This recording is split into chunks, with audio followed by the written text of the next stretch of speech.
marilah kita fokus untuk memperbaiki diri kita sendiri, sehingga kita mampu mengangkat derajat dan martabat orang lain daripada merendahkan mereka.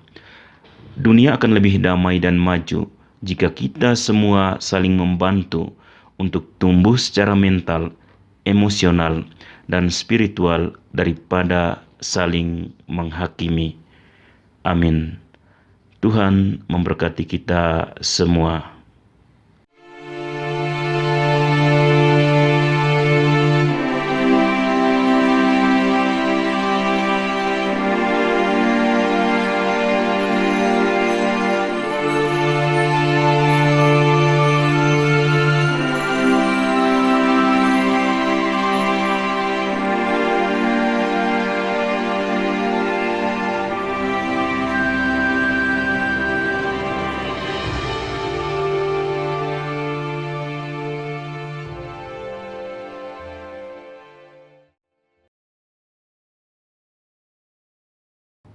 Selamat pagi para saudara dan saudariku yang terkasih di dalam Tuhan kita Yesus Kristus. Jumpa lagi bersama saya Frater Andra dalam permenungan kita pada pagi hari ini. Marilah kita mengawali permenungan kita dengan doa. Dalam nama Bapa dan Putra dan Roh Kudus. Amin. Ya Tuhan Allah kami, pada pagi hari ini kami kembali mengangkat hati kami kepadamu untuk memohon penerangan Roh Kudus-Mu untuk memampukan kami menerima, mendengarkan, dan melakukan apa yang dikatakan sabda-Mu hari ini. Berkatilah dan bantu kami untuk melayani-Mu kemanapun kami pergi, dan dalam apapun yang Engkau izinkan untuk kami lakukan. Amin. Dalam nama Bapa dan Putra dan Roh Kudus. Amin. Bacaan dari Injil Lukas bab 7 ayat 1 sampai 5. Jangan kamu menghakimi, supaya kamu tidak dihakimi. Karena dengan penghakiman yang kamu pakai untuk menghakimi, kamu akan dihakimi, dan ukuran yang kamu pakai untuk mengukur akan diukurkan kepadamu. Mengapakah engkau melihat selumbar di mata saudaramu, sedangkan balok di dalam matamu tidak engkau ketahui? Bagaimanakah engkau dapat berkata kepada saudaramu, biarlah aku mengeluarkan selumbar itu dari matamu, padahal ada balok di dalam matamu? Hai orang munafik, keluarkanlah dahulu balok dari matamu, maka engkau akan melihat dengan jelas untuk mengeluarkan selumbar itu dari mata saudaramu. Demikianlah Injil Tuhan. Terpujilah Kristus. Saudara dan saudariku yang terkasih di dalam Tuhan kita Yesus Kristus, bacaan pertama hari ini mengundang kita untuk merefleksikan apa yang sangat penting dalam sejarah keselamatan, yaitu sejarah Allah dengan umat manusia, dan Abram yang kemudian dikenal sebagai Abraham menjadi tokoh utama dalam bacaan hari ini. Tuhan meminta Abram untuk meninggalkan tanah airnya Ur Kasdim untuk pergi ke wilayah Kanaan di Israel saat ini, untuk pergi ke tanah yang akan dia tunjukkan kepadanya, tetapi Abram tidak tahu di mana tanah itu terletak. Dalam perutusan ini Tuhan berjanji kepada Abram, "Aku akan membuat engkau menjadi bangsa yang besar dan memberkati engkau, serta membuat namamu masyhur, dan engkau akan menjadi berkat." Abram yang menjawab panggilan Tuhan, kemudian menempuh jalannya, meninggalkan tanah air leluhurnya, dan memulai perjalanan panjang menuju tanah yang telah dijanjikan Tuhan kepadanya dan keturunannya. Saat itu Abram sendiri, meskipun sudah menikah, belum memiliki anak untuk menggantikannya, dan baik dia maupun istrinya sudah sangat tua. Dan Sarai kemudian dikenal menjadi Sarah, istrinya sudah melewati usia subur. Namun Abram memilih untuk percaya kepada Tuhan dan mengikuti Dia. Abraham meninggalkan semua yang dia kenal, kerabat dan keluarganya, tempat leluhurnya, dan banyak lagi.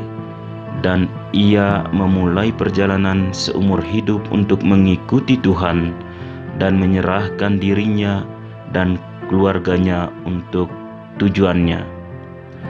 Meskipun tidak mengetahui dan tidak menyadari apa yang ada dalam pikiran atau rencana Tuhan untuknya, Abram tetap memilih untuk mempercayai Tuhan, mengetahui bahwa Tuhan akan selalu menyediakan dan Dia akan selalu setia pada apa yang telah Dia katakan dan janjikan kepada Abram. Begitulah cara Abraham terus berjalan di hadapan Tuhan dan mempercayakan dirinya sepenuhnya kepada Tuhan. Bahkan ketika Tuhan menguji imannya dengan memintanya untuk mengorbankan anak yang akhirnya Tuhan berikan kepadanya, Ishak, di Gunung Moria, Abraham mempercayakan dirinya dan putranya kepada Tuhan dan memilih untuk taat. Bahkan ketika keputusan itu pasti sangat sulit untuk dia buat, tetapi imannya yang terus berlanjut pada akhirnya benar-benar dihargai oleh Tuhan. Saudara dan saudariku yang terkasih di dalam Tuhan kita Yesus Kristus, ketika kita mengatakan semua manusia diciptakan sama, yang kita maksud adalah kita setara dalam martabat dan hak asasi sebagai manusia. Namun kita tidak benar-benar sama. Masing-masing dari kita memiliki kepribadian yang unik dan masing-masing memiliki kelemahan yang unik juga. Setiap suku dan bangsa berbeda dengan yang lain.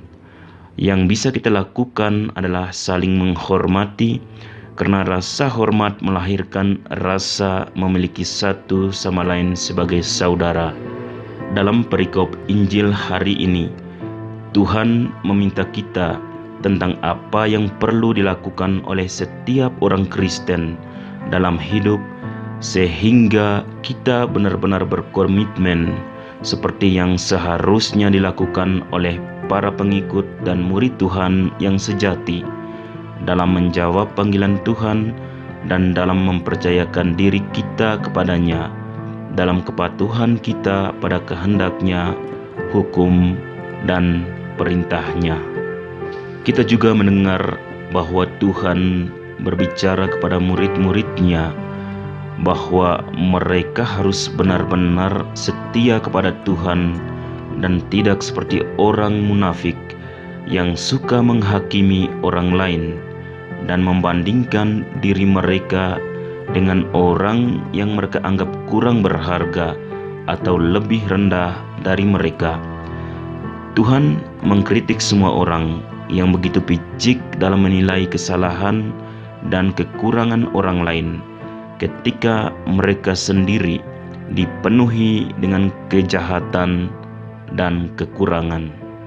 Pada saat itu, banyak orang Farisi dan ahli-ahli Taurat sering menyombongkan diri atas prestasi dan keunggulan mereka, serta memandang rendah orang lain di sekitar mereka yang tidak mengikuti hukum dan perintah Allah dengan cara yang telah mereka lakukan. Namun, mereka lupa bahwa iman dan cara hidup mereka kepada Tuhan sebenarnya agak kosong dan tidak berarti. Salah satu ayat Alkitab yang paling banyak dikutip, tetapi juga salah satu yang paling banyak disalahpahami adalah jangan menghakimi. Kita memiliki standar diri kita sendiri dan berpikir bahwa standar kita lebih baik daripada yang lain. Jadi kita mengangkat diri kita sendiri dan memandang rendah orang lain. Kita cenderung untuk fokus pada apa yang salah dengan orang lain dan lupa bahwa kita juga punya banyak kesalahan. Ketika kita melihat orang lain, sebenarnya kita sendiri sedang melihat dan menilai diri kita sendiri. Sebagai manusia, kita semua memiliki ketidaksempurnaan, besar dan kecil. Beberapa dari ketidaksempurnaan ini yang oleh sebagian orang disebut kelemahan, melekat atau alami karena kita dilahirkan dengannya. Yang lain dikembangkan saat kita tumbuh dewasa. Sebenarnya kita semua memiliki kelemahan dan kita semua melakukan kesalahan. Sebagian besar dari misi kita di bumi adalah berusaha untuk memperbaiki diri kita terlebih dahulu sebelum mencoba memperbaiki orang lain. Saudara dan saudariku yang terkasih, hari ini Yesus meminta kita untuk berhenti mengkritik dan mengutuk orang lain karena kita tidak memiliki pemahaman yang lengkap tentang situasi dan latar belakang mereka. Oleh karena itu, marilah kita fokus untuk memperbaiki diri kita sendiri sehingga kita mampu mengangkat derajat dan martabat orang lain daripada merendahkan mereka. Dunia akan lebih damai dan maju jika kita semua saling membantu untuk tumbuh secara mental, emosional, dan spiritual daripada saling menghakimi. Amin. Tuhan memberkati kita semua. Marilah berdoa. Bapa yang kudus, Yesus telah bersabda kepada kami, "Tuaian memang banyak tetapi pekerja sedikit. Karena itu mintalah kepada Tuhan yang empunya tuaian, supaya Ia mengirimkan pekerja-pekerja untuk tuaian itu. Oleh karena itu, kami berdoa kepadamu dengan keyakinan sesuai dengan harapan hatinya. Bantulah semua orang Kristiani agar dengan serius bertanggung jawab sebagai warga kerajaan Allah dan sebagai batu penjuru yang hidup bagi gereja. Pilihlah dari antara umat-Mu pekerja-pekerja kerasulan, imam, diakon, biarawan-biarawati, dan rasul-rasul awam, sehingga kabar sukacita dimaklumkan kepada semua bangsa dan belas kasih-Mu diketahui oleh semua saudara dan saudari kami. Amin. Maria Ratu para Rasul, doakanlah kami. Para Rasul Kudus, doakanlah kami. Santo Fransiskus dari Assisi, doakanlah kami. Padre Eusebio Menard y Señor Hector Duran, jadilah perantara bagi kami. Amin. Dalam nama Bapa dan Putra dan Roh Kudus. Amin.